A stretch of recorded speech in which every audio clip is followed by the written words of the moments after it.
કચ્છમાં શિયાળાની ઠંડી વધતા જ પ્રવાસન ક્ષેત્રમાં રોનક છવાઈ ગઈ છે।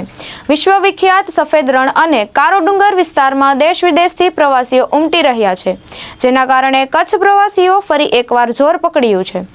શિયાળાની શરૂઆત સાથે જ કચ્છ પ્રવાસીઓની પ્રથમ પસંદ બની રહ્યું છે। ઠંડીનું જોર વધતા કચ્છના કારો ડુંગર અને વ્હાઇટ રણ વિસ્તારમાં પ્રવાસીઓની સંખ્યામાં નોંધપાત્ર વધારો જોવા મળી રહ્યો છે।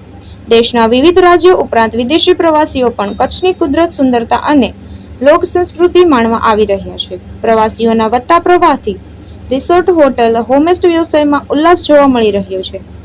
સાથે સાથે કચ્છી હસ્તકલા, કળાકૃતિઓ અને સ્થાનિક નાના મોટા વેપારીઓ માટે આ સમયગાળો ખૂબ જ લાભદાયક સાબિત થઈ રહ્યો છે। રણ ઉત્સવ માત્ર શિયાળાના 4 મહિના માટે યોજાતો હોવાથી આ સમયગાળો કચ્છ તેમજ આસપાસના વિસ્તારોના હસ્તકલા કારીગરોની આજીવિકામાં મહત્વપૂર્ણ ભૂમિકા ભજવે છે। અનેક કારીગરો વર્ષભર આ સમયની રાહ જોતા હોય છે।